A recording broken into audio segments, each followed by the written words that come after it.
Dobrodošli na še enem webinarju, ki ga pripravljamo skupaj Rasturi na maturi in Sola. Tale rubrika se imenuje Rasturi šolo s Solo. In tokrat je na vrsti še webinar za angleščino. Zraven nekje verjetno imate tudi webinarja za slovenščino in za matematiko, tako da vabljeni tudi k ogledu tistih. Jaz sem Lisa Mislej Vončina, ustanoviteljica Rasturi na maturi, in z mano je naša profesorica angleščine, moja kolegica Leja Košmerl. In Leja, čau Leja. In Leja vam bo danes razložila par stvari, ki so ful uporabne za vse gimnazijce in srednješolce. In sicer sva z Lejo pogruntali, katera snov je v vsakem letniku ponavadi najbolj težavna, in se bo Leja v bistvu lotila danes vseh teh tematik. Tako da vam bo malo olajšala učenje za prvi, drugi in za tretji letnik, kar je pa zares tudi super ponovitev za maturo, tako da je res primerno za čisto vse dijake.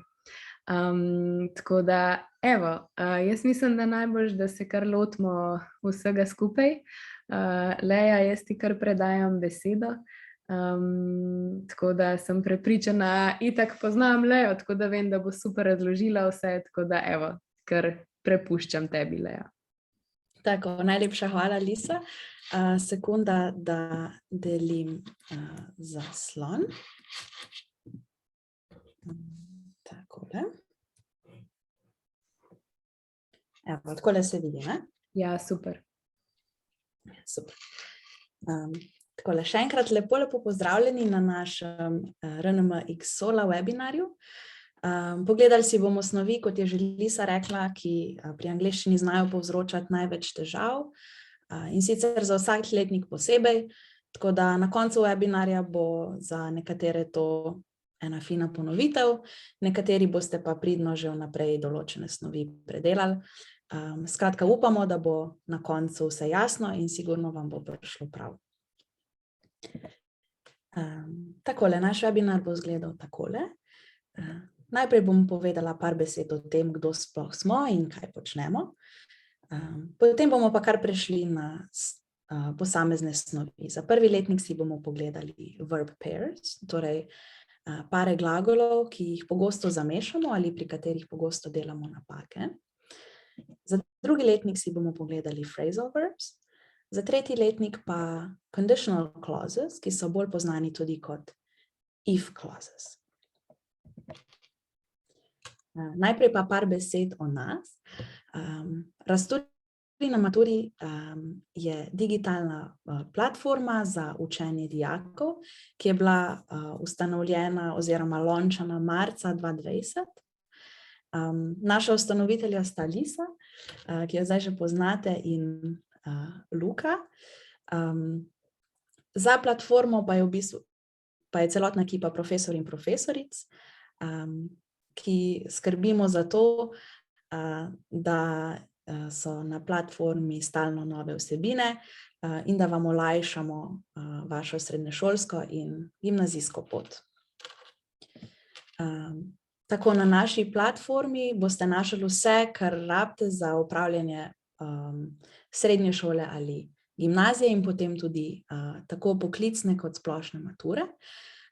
Ponujamo video razlage za srednješolske snovi, za slovenščino, matematiko in angleščino. Torej vse je razloženo v kratkih videih ali webinarjih. Poleg tega pa tudi maturitetne pole, webinarje, dodatne inštrukcije, individualne ali v skupinah, če je to potrebno, in ocene esejev. Dostopni smo kjerkoli in kadarkoli, tako da se lahko učite iz udobja svojega doma ali pa tudi na počitnicah, če ste ekstra pridni. Takole, naša platforma izgleda takole, tole je vstopna stran in tukaj v urodni vrstici imate angleščino, matematiko in slovenščino in potem za vsak predmet poglavja in vaje, maturitetne pole, webinarje in pa možnost inštrukcij. Tukaj vam pa kaže tudi vaš napredek, torej koliko ste bili pridni. Takole recimo izgledajo poglavja in vaje za angleščino. Vsebine je res ogromno, stalno pa dodajamo tudi novo. To so pa recimo še webinarji, torej malo daljši videi, v katerih razložimo kakšno maturitetno snov, maturitetno knjigo ali pa kakšno posebno snov, ki rabi malo daljšo razlago. Tako, to je to za našo platformo. Veseli bomo, če jo tudi sami obiščete in si jo ogledate. Mi pa pejmo kar na tele 3 snovi, ki jih moramo pokriti v tem webinarju. Torej za prvi letnik glagolske pare, za drugi letnik phrasal verbs in za tretji letnik conditional clauses. Pa kar začnimo. Tole sem še pozabila, ja. Torej na koncu, oziroma če se vam porodi kakšno vprašanje, smo na voljo na TikToku, Instagramu ali pa tudi preko platforme in bomo res veseli, če stopite v stik z nami, mi smo vam pripravljeni pomagati. Torej za prvi letnik je naša snov verb pairs. To so pari glagolov, ki jih pogosto zamešamo in kjer se najpogosteje pojavijo napake. Prvi tak par je do in make. Glagol make uporabljamo, ko nekaj fizično naredimo oziroma izgradimo, da na koncu nastane neka stvar.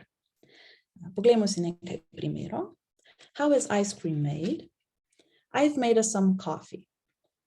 Ali pa tudi v prenesenem pomenu, I made a mistake. Glagol do pa uporabljamo za neko splošno dejavnost oziroma aktivnost. Recimo, she did badly on the final exam. How are you doing? She did nothing the whole day.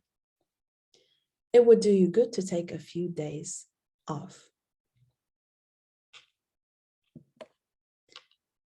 Naslednji glagolski par sta let in make. Tudi ta dva pogosto zamešamo.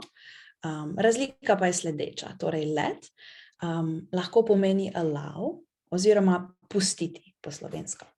Recimo, my mother won't let me go to the party. Lahko pa ga uporabimo tudi v imperative strukturi, torej v velelniku. Let's go out tonight. Torej to je let imperative. Make pa ima dva drugačna pomena. Prvi je to force. Recimo, her boss makes her work overtime. Torej, tukaj gre za to, da nekoga prisilimo, da nekaj naredi, česar v resnici niti noče. Drugi pomen pa je to cause, povzročiti nekaj. My best friend always makes me laugh. Ali pa this movie always makes me cry. Tukaj sem zdaj opazila eno manjšo napakico, se opravičujem. Manjka mi en n, torej ne my best friend, ampak my best friend. Se opravičujem. Naš naslednji par je learn in teach. Med tema dvema je razlika v glagolski prehodnosti. Glagol teach ob sebi zahteva predmet, glagol learn pa ne. Torej, pravilna uporaba je I learned how to read when I was 4. Tukaj glagola teach ne bi morali uporabiti. Medtem ko se glagol teach uporablja takole. My mother taught me how to read. Torej, nekdo drug nekoga nekaj nauči. Za lažjo zapomnitev mogoče tukaj pride prav, da se spomnite na besedo teacher pri glagolu teach. Torej imate neko osebo, ki nekoga drugega nekaj nauči.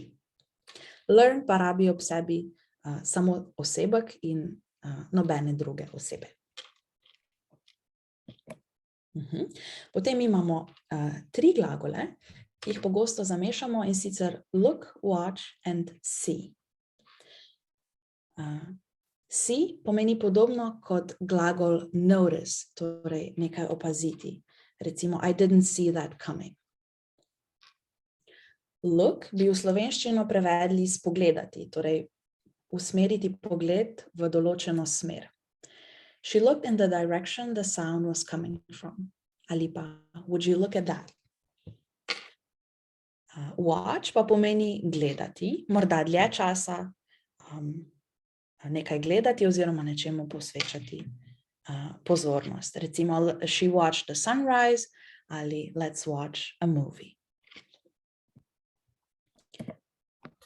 Potem imamo glagolski par hear and listen. Med tema dvema glagoloma je razlika podobna kot v slovenščini med slišati in poslušati. Poglejmo si primere. Could you repeat that? I didn't hear you well. Ali pa I could hear the music coming from my neighbor's apartment. Torej, tukaj je pravilna raba hear, slišati. Medtem ko listen rabimo v pomenu poslušati. I always listen to music when I work out. Ali speak up, I'm listening. Torej, poslušati. Potem imamo pa še 3 malce teže glagole, in sicer lie, lay in lie. Prvi glagol, lie, pomeni ležati in njegova spregatvena paradigma je sledeča. Torej lie, lay in lay. Tega pogosto zamešamo z glagolom lay, ki pa pomeni položiti in se sprega lay, laid, laid. Ta 2 glagola sta nepravilna. Potem imamo pa še tretji glagol, ki je pravilen, nima pa nobene veze z ležati ali polagati. Ta pa pomeni lagati, torej to tell a lie. In sprega se pravilno, lie, lied, lied. Torej prva 2 sta irregular verbs, tale drugi pa je regular verb. Poglejmo si še tele primere. I lay down to rest because I had a long day. The red carpet was laid out for the celebrities. Torej, tukaj je tale drugi glagol, lay, laid, laid. In še lagati. I can't believe you lied to me about such a trivial matter. Torej, pri teh 3 glagolih se velikokrat zmedemo, tako da tole si res plača zapomniti. Potem imamo še find in found. Tale prvi glagol, find, found, found, pomeni najti in se sprega takole. Found, torej to je prva oblika glagola, pa se sprega found, founded, founded in pomeni ustanoviti. Torej velikokrat zamešamo drugo in tretjo obliko glagola find s tole prvo obliko glagola found. I thought I lost my keys, but my mother has found them. Se pravi najti. In pa the company was founded in 1963. Ustanoviti. In še naš zadnji glagolski par, hang. Tukaj gre pa v bistvu za en glagol, ki ima 2 različna načina, kako ga spregamo. Prva možnost je hang, hung, hung, druga pa hang, hang, hang. In tale druga možnost pride v poštev v primeru, ko govorimo o smrti, torej ko se nekdo obesi oziroma nekoga obesiti, kot so to počeli recimo v srednjem veku. Se pravi, samo ko imamo opravka s smrtjo, uporabimo tole drugo spregatveno paradigmo, v vseh ostalih primerih pa se uporablja prva spregatev. Hang, hung, hung. Torej tega res nočete zamešati. Torej tale prvi pomen je viseti oziroma obesiti. I walked into the empty room. The only object in it was a painting that had been sloppily hung on the wall. Torej, ki je bila površno obešena na steno. Pa si poglejmo še primer za drugo spregatev. During the Middle Ages, people considered to have magical powers were hanged. Tako, to je to za tele glagolske pare in upam, da je zdaj vse jasno. Pa smo že pri snovi za drugi letnik in sicer tudi tukaj bomo imeli opravka z glagoli. Pogledali si bomo pa phrasal verbs.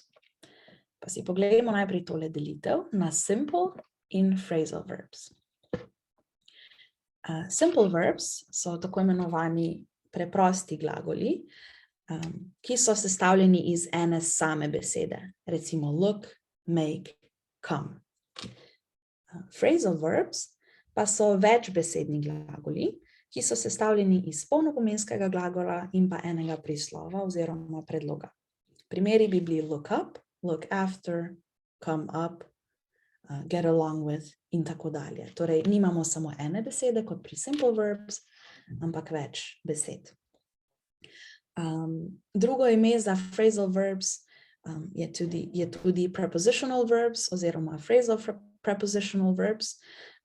Tu gre za eno natančnejšo delitev, v to se ne bomo spuščali, ampak samo toliko, da veste, da obstaja tudi drugačna terminologija oziroma se jih včasih tudi drugače imenuje, ampak gre pravzaprav za večbesedne glagole. Tako, poglejmo si najprej še malo teorije. Torej, phrasal verbs so sestavljeni iz večjih besed. Prva je vedno polnopomenski glagol, druga pa prislov ali predlog. In še ena posebna zadeva pri phrasal verbs je ta, da se pomen, celoten pomen, razlikuje od samega pomena polnopomenskega glagola. Velikokrat ima phrasal verb nek dodaten ali idiomatski pomen. Tako na primer glagol look up v temle primeru. If you don't understand a word, look it up in a dictionary. Ne pomeni samo gledati, ampak pogledati nekaj recimo na internetu ali v slovarju. Please look after your little sister je še en primer phrasal verba. In pa she looks up to her big sister, še en dodaten primer. Tukaj imamo lahko celo 3 besedice, ki skupaj naredijo en sam glagol. Tudi tukaj nimamo pomena look oziroma gledati, ampak idealizirati oziroma se zgledovati po nekomu. Torej imamo ta idiomatski pomen. Poglejmo si še več primerov, da bo tole majčkeno bolj jasno. I'll pick you up at 6 o'clock. Torej, tukaj imamo opravka s fraznim glagolom pick up, ki pomeni get or take someone from a place. How could anyone come up with an idea like that? Come up with, tukaj nima nobene veze s tem, da pridemo oziroma gremo nekaj, ampak s tem, da se nečesa spomnimo. To produce something, to think of an idea. My boss always points out my mistakes. Tukaj je naš phrasal verb point out, ki pomeni direct your attention towards something or someone. I can no longer put up with your childish behavior. Tukaj imamo frazni glagol put up with, ki pomeni tolerirati, to tolerate. The plane takes off at 9 a.m. sharp. Take off tukaj pomeni to leave ground, torej vzleteti. Zanimivo pri tem fraznem glagolu je, da imamo čisto isti frazni glagol, lahko tudi v drugem pomenu. Recimo, the waiter took off my coat and showed me to the table. Tukaj pa take off pomeni remove, oziroma vzeti nekomu plašč. I don't get along with my neighbors too well. Tudi tukaj imamo frazni glagol iz 3 besed, ki pomeni to have a good relationship with. In še naš zadnji primer, I've been putting off this task for days. Put off pa tukaj pomeni to delay, prestavljati.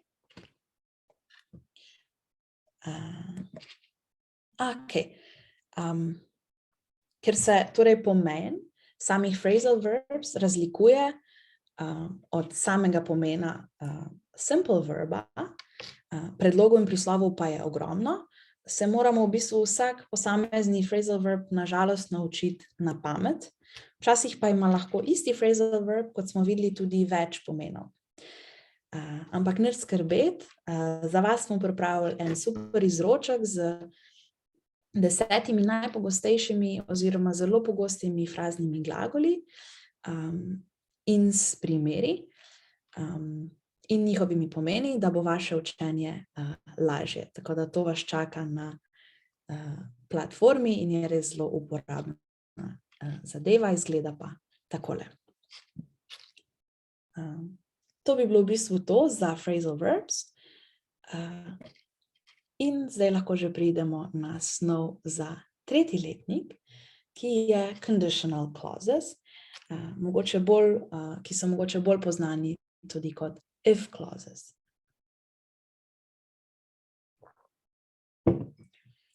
Najprej malo teorije. Torej, if clauses so sestavljeni iz 2 stavkov. Iz glavnega stavka in pogojnega odvisnika.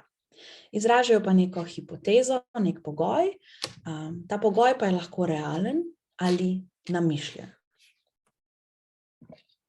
Poglejmo si nekaj primerov. If I won $1 million, I would start a business of my own. I would have helped you if you had asked me. In še zadnji primer, we'll go out if the weather is nice. Torej, to so naši if stavki, ki izražajo nek pogoj ali hipotezo. Poznamo 4 različne vrste if clauses, razlikujejo pa se po času, na katerega se nanašajo, torej sedanjost, prihodnost, preteklost, in pa tudi glede na to, kako verjetna je situacija, ki jo opisujejo.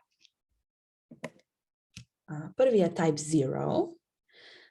Type 0 conditional clauses izražajo neke splošne resnice ali dejstva, torej neke pogoje, ki vedno držijo in so vedno izpolnjeni. Ne skrbeti, to si bomo potem pogledali še na primerih, tako da bo vse zagotovo jasno. Potem imamo type 1 conditional clauses, te se nanašajo na sedanjost ali bližnjo prihodnost, ki je uresničljiva.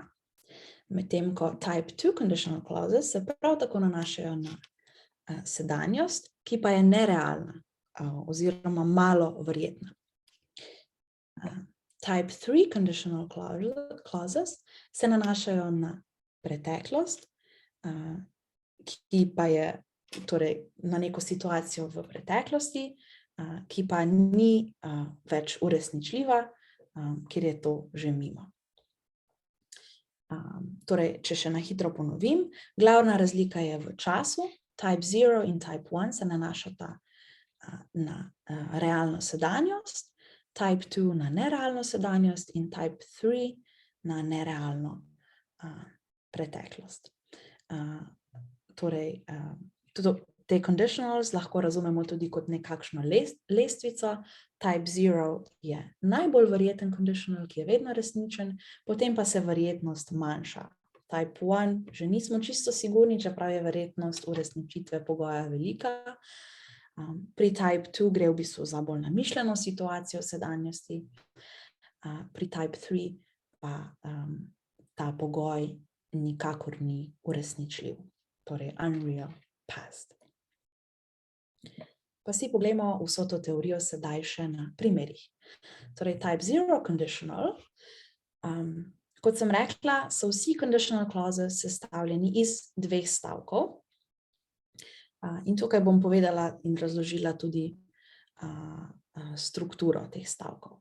Se pravi, pri zero conditional, kjer opisujemo splošne resnice in pogoje, ki vedno veljajo, imamo v obeh stavkih glagole v present simple času. Torej, if I go to school, I get up at 7. Se pravi, go in get up, oba dva v present simple. If you park your car on double yellow lines, you pay a fine. Torej, park in pay, oba glagola v present simple. En zelo simpel test, da vemo, da imamo opravka s type 0 conditional je, da if nadomestimo z when ali whenever. To lahko naredimo, ker ta pogoj vedno velja. In če bi parafrazirali zdaj tale naša dva primera, bi se parafraza glasila takole. Whenever I go to school, I get up at 7. Ali pa whenever you park your car on double yellow lines, you pay a fine. Se pravi, to je naš zero conditional, ki je v bistvu najbolj enostaven. Potem imamo type 1 conditional. Ta je sestavljen iz present simple časa v prvem stavku in iz will future simple časa v drugem stavku. Pomembno je, da si tukaj zapomnite, da will ne more stati v istem stavku kot if. In to lepo vidimo tudi na primerih. If he studies hard, he'll pass the exam. Torej, v tem delu, v tem stavku, kjer imamo if, imamo nujno present simple in narobe bi bilo, če bi rekli if he will study hard. V drugem delu pa imamo potem will future simple. If we catch the train, we will arrive on time. Torej, tukaj imamo opravka z verjetno sedanjostjo. Pojdimo naprej na type 2 conditional. Tukaj imamo v prvem stavku past simple, v drugem stavku pa would in infinitive. Type 2 conditional se nanašajo na nerealne situacije v sedanjosti. Torej, tukaj si je pomembno zapomniti, da tale past simple oblika nima nobene veze s preteklostjo, kot smo ponavadi navajeni, ampak se to vseeno nanaša na sedanjost. Če si pogledamo to na primerih. If I had more time, I would help you. But I'm not free at the moment and I can't help you. Torej, v prvem stavku, kjer imamo if, imamo had, torej past simple, v drugem stavku pa would in infinitive, would help. If I won $1 million, I would start a business of my own, but I know that it's not realistic. In še tale zadnji primer. If I were you, I wouldn't lie to her. Tukaj je posebnost tale were. Tukaj gre za glagol to be oziroma biti, ki ima v type 2 conditional posebno obliko in tej rečemo past subjunctive. In največkrat se uporablja v konstrukcijah, kot je recimo tale if I were you. To je zelo elegantna konstrukcija, zelo lepa angleščina, tako da vam predlagam, da uporabljate were v type 2 conditionals. Tako, zdaj smo imeli opravka s sedanjostjo, type 3 conditional pa se nanaša na nerealno preteklost, kot sem že omenila. Prvi stavek se dela s past perfect časom, drugi stavek pa z would in past infinitive. Recimo, if I had won $1 million last year, I would have started a business of my own, but I didn't win anything. Torej, v tem stavku, kjer imamo if, uporabimo past perfect, v drugem stavku pa would in past infinitive. Would have started. Torej, past infinitive se gradi takole. Would, glagol have za vse osebe in števila in started, torej tretja oblika, tretji stolpec glagola. In še en primer. If he had met her, he would have told her. Unfortunately, he didn't meet her. Torej, predstavljamo si eno nerealno, namišljeno situacijo v preteklosti. To so bili zdaj tile 4 tipi conditional clauses. Pogledati si moramo pa še eno zadevo, ki je tudi pomembna, in sicer mixed conditionals. To je ena posebnost teh pogojnih odvisnikov v angleščini. In sicer med sabo jih lahko tudi kombiniramo. Največkrat kombiniramo type 2 in type 3 conditional. Torej, type 2 se nanaša na nerealno sedanjost, type 3 pa na nerealno preteklost. Poglejmo si primer. If he had left immediately, he would be here now.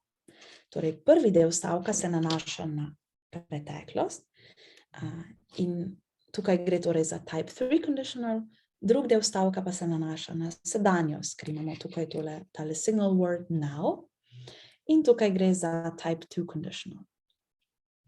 Torej, če to parafraziramo, he didn't leave immediately, so he isn't here now.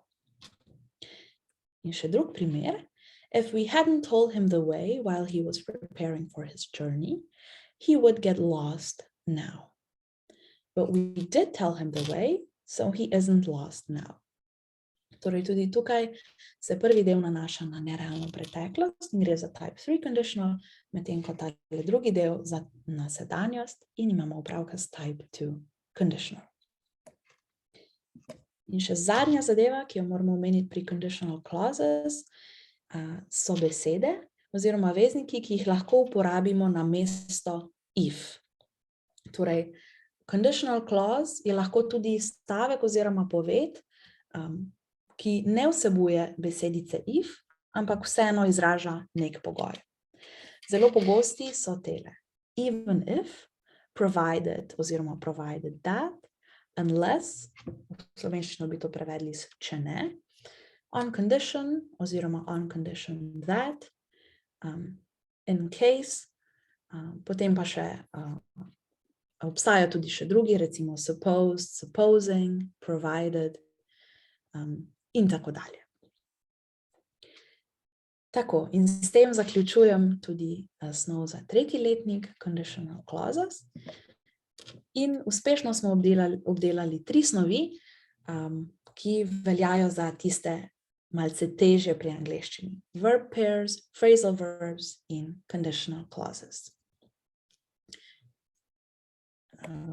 Če se vam je vmes porodilo kakršnokoli vprašanje vezano na te 3 teme ali pa tudi na kaj drugega, morda čisto splošnega, glede srednje šole ali mature, smo vam vedno na voljo na Instagramu, TikToku, lahko pa nas kontaktirate tudi prek naše platforme ali pa kar profesorje direktno. Tako, in zdaj smo res na koncu našega webinarja.